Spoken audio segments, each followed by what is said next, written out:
Assalamualaikum warahmatullahi wabarakatuh. Terima kasih kepada Bapak Lutfi Rahman yang telah memberikan kesempatan kepada kelompok kami untuk berpresentasi. Kami dari kelompok 8 mau mempresentasikan hasil PowerPoint kami yang berjudul Norms of War in Japanese Religion, atau bahasa Indonesianya adalah norma-norma perang dalam agama Jepang.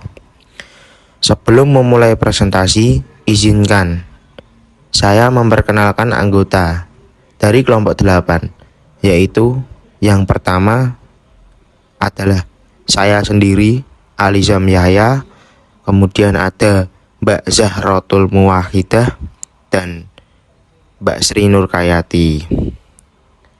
Oke, selanjutnya di bagian pertama ada agama Jepang. Pembahasan kami yaitu agama Jepang. Yang pertama ada agama Jepang. Agama utama yang ada di Jepang itu ada dua, yaitu Shinto dan Buddha. Di mana konsep perang dan damai agama Shinto itu Bushido, sementara agama Buddha itu adalah konsep Fusesho. Pada abad ke-15, agama Kristen juga diperkenalkan ke dalam Jepang oleh Katolik misionaris.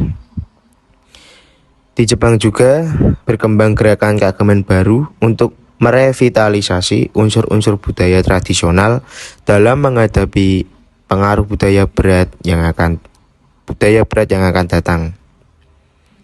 Gerakan-gerakan keagamaan baru ini merupakan sebuah jendela menuju ke dalam konsep-konsep perang dan damai dalam agama Jepang. Selanjutnya ada perkembangan pramodern dalam konsep agama tentang perang dan perdamaian. Agama Buddha dalam konsep Fusesho ada larangan pengambilan nyawa dalam hukum agama Buddha. Penolakan etis terhadap penggunaan kekerasan apapun.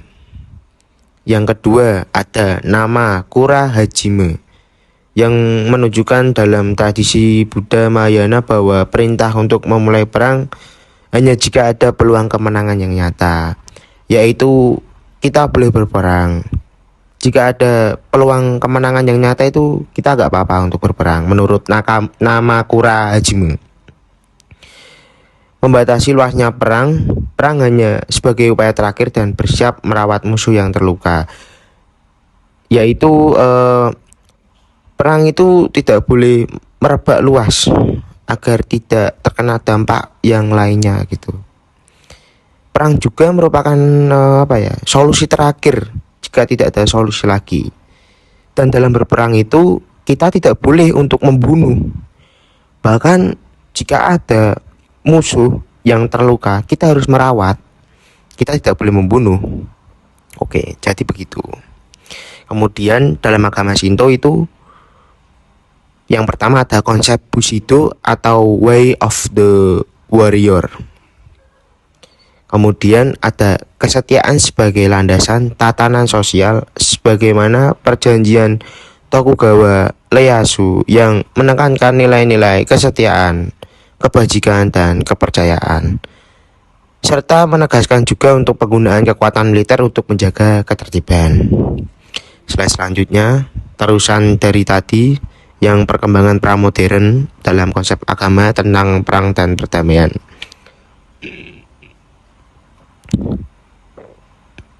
Ciri Jepang pramodern adalah konsep penanaman moral individu sebagai landasan untuk membangun perdamaian skema oposisi dari yang beradab dan yang tidak beradab.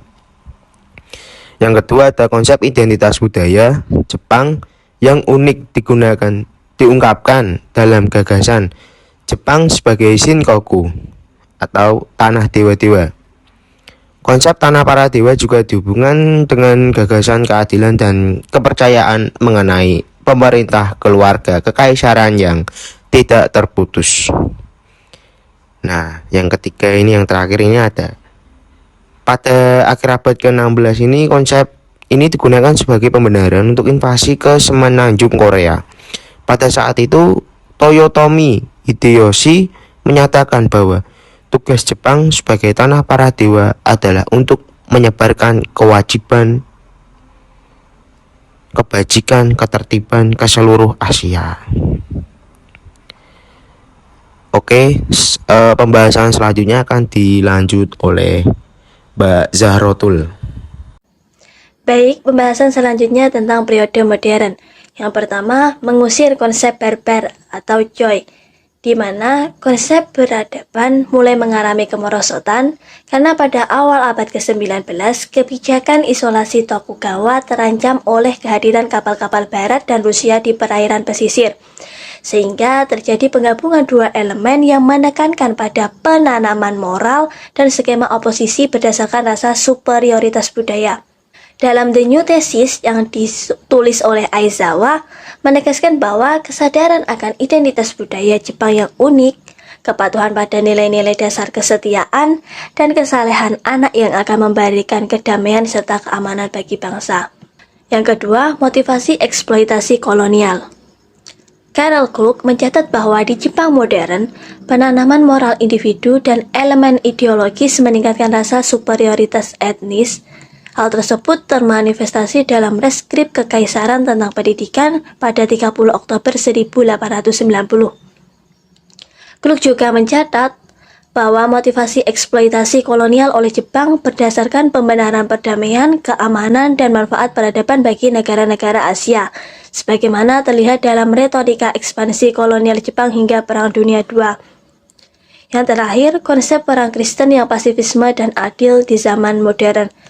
Hal tersebut dipengaruhi oleh Uchimura Kanzo, di mana pada awalnya Uchimura ini mendukung perang yang dianggap benar, kemudian berubah mendukung penghapusan total perang karena pengalaman dan pemikirannya tentang dampak negatif perang, terutama setelah perang Tiongkok dengan Jepang. Akhirnya Uchimura menentang perang sepenuhnya. Perkembangan pasca perang. Adanya kelompok Nippon Zanmyo Hoji, Soka Gakkai, dan Rissho Sekai ini untuk mendeskripsikan beberapa kompleksitas dan ambiguitas pasifisme pasca perang. Nah, Nippon Zanmyo Hoji sendiri ini merupakan sekelompok kecil Nichiren Buddha sekitar 1.500 orang yang didirikan oleh Fuji Nichidatsu setelah menjadi biksu Buddha Nichiren pada 1918 di Tiongkok Utara. Nippon Zanmyo Hoji ini menekankan pada pentingnya perdamaian. Misi misionaris Fuji itu sendiri ingin mengembalikan agama Buddha ke India, tanah kelahirannya, yang melibatkan serangkaian audiensi dengan Mahatma Gandhi, di mana Fuji mengidentifikasi filosofi non-kekerasan dengan ajaran Buddha. Prinsip absolut non-kekerasan ini disebut dengan Fuseso, yang sesuai dengan hukum Buddha dan menekankan larangan mengambil nyawa apapun. Selanjutnya, kritik terhadap kekuatan militer dan penggunaan senjata nuklir. Fuji ini menegaskan ketekunan dalam jalan non-kekerasan, bahkan dalam situasi konflik seperti Perang Korea. Dia menyampaikan bahwa Jepang harus mempraktikkan perlawanan non-kekerasan meskipun dihadapkan pada potensi ancaman militer. Sebagaimana Perang Vietnam dengan Amerika, Fuji ini lebih memberikan dukungan kepada kaum nasionalis Vietnam, bahkan menganggap perjuangan Vietnam ini sebagai contoh perlawanan tanpa kekerasan. Fuji juga mengkritik penggunaan senjata nuklir oleh Amerika Serikat, bahkan Amerika Serikat ini disebut sebagai musuh umat manusia dan penjahat yang menghancurkan peradaban. Soka Gakkai. Soka Gakkai didirikan oleh Makiguchi Tsunesaburo pada 1930. Meskipun kelompok ini dikucilkan dari sekte Buddha Nichiren Shoshu pada 1991, tetapi Soka Gakkai tetap menjadi gerakan agama terbesar di Jepang dengan lebih dari 8 juta anggota. Mengapa hal tersebut bisa terjadi? Karena mereka melakukan kegiatan dakwah intens melalui metode sakubuku yang menggunakan polemik ekstrim. Soka Gakkai ini terlibat aktif dalam politik, Mereka mendirikan partai politik independen yang disebut dengan Partai Komeito pada 1964, yang menyerukan pembentukan perdamaian dunia berdasarkan nasionalisme global dan kemanusiaan sosialisme.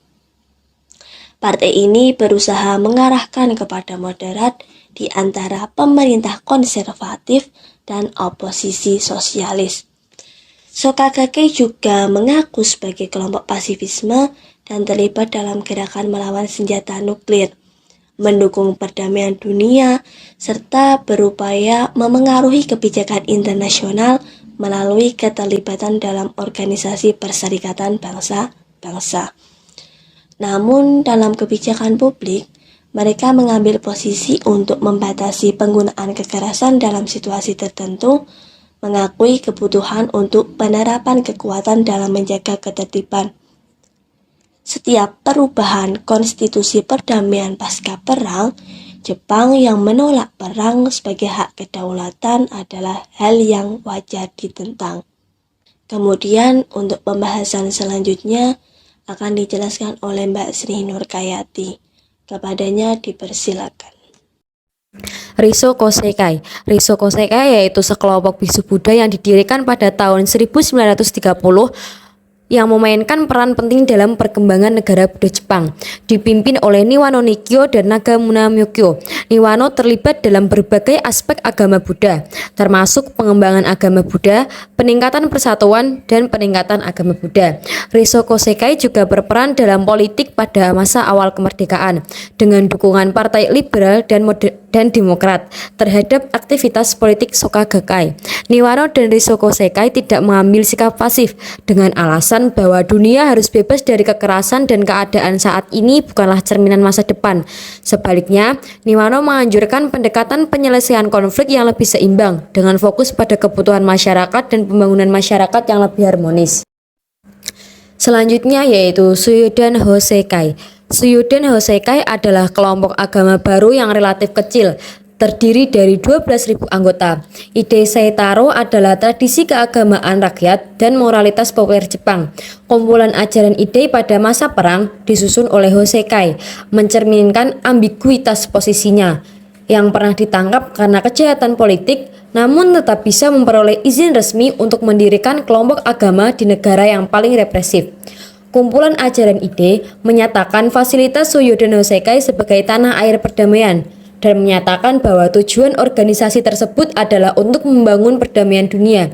Berdasarkan namanya, kelompok ini menyatakan minat utamanya terhadap moral budidaya, karena Suyudan berarti asosiasi untuk budidaya moral. Dalam 10 poin penting yang merangkum ajaran pada kelompok ini, para pengikutnya dipanggil untuk menyadari bahwa mereka adalah anak-anaknya Tuhan dan berusaha mempelajari hukum alam agar mereka dapat hidup dengan benar. Selanjutnya yaitu penjelasan mengenai kesenjangan peradaban. Nipponzan Myohoji telah menyatakan bahwa kecenderungan Nipponzan Myohoji terhadap posisi pasifisme absolut di bawah pengaruh Fuji Nichidatsu tidak mencakup posisinya mengenai keterlibatan Amerika Serikat dalam konflik Perang Vietnam. Penentangannya terhadap Amerika Serikat terlihat dengan sangat jelas bagaimana unsur oposisi dalam konsep perang agama Jepang dan perdamaian telah berkembang pada periode pasca perang. Fuji memulai dengan menyatakan keyakinannya bahwa agama Buddha di India adalah agama Buddha ibu sejati peradaban Jepang. Dan dia melanjutkan dengan mengungkapkan penyesalannya bahwa agama Buddha yang tidak mendapat pengikut di tanah kelahirannya. Lanjut ke isu aktivitas militer Jepang di Manchuria yang sempat sudah mulai menuai kecaman dari berbagai negara di seluruh dunia. Selain 1 atau 2 perang yang dilakukan untuk melindungi diri dari kehancuran, dalam sejarah 2600 tahun itu, Jepang belum pernah menginvasi negara lain. Fuji menyatakan bahwa tidak ada negara lain di dunia yang bisa membanggakan sejarah damai seperti negara Jepang. Setelah Jepang kalah dalam perang tersebut, Fuji kembali ke Kumamoto, tempat kelahirannya, untuk merenungkan tindakan apa yang dia dan Nipponzan Myohoji harus mengambil. Dia mengatakan bahwa terpikir olehnya di sana bahwa Jepang berada dalam kondisi paling damai selama tahun-tahun awal sejarahnya, tepat setelahnya agama Buddha diperkenalkan di negara tersebut. Realitas pasca Perang Dingin dan khususnya apa yang disebut perang melawan terorisme telah mengangkat isu pasifisme Jepang ke permukaan. Sekarang, upaya pemerintah untuk mengubah pasal 9 konstitusi perang akan semakin mengintensifkan perdebatan. Namun masih harus dilihat kriteria apa yang pada akhirnya akan diadopsi untuk memperjelas kapan penggunaan kekerasan akan dilakukan, diperlukan, atau dibenarkan. Penanaman moral individu sebagai kunci untuk membangun masyarakat yang damai akan mendapat tanggapan yang besar terhadap arus tren yang menekankan pengembangan pribadi dan spiritual dibandingkan agama yang terorganisir. Meskipun ada gagasan tentang superioritas budaya atau misi nasional akan tetap bermasalah.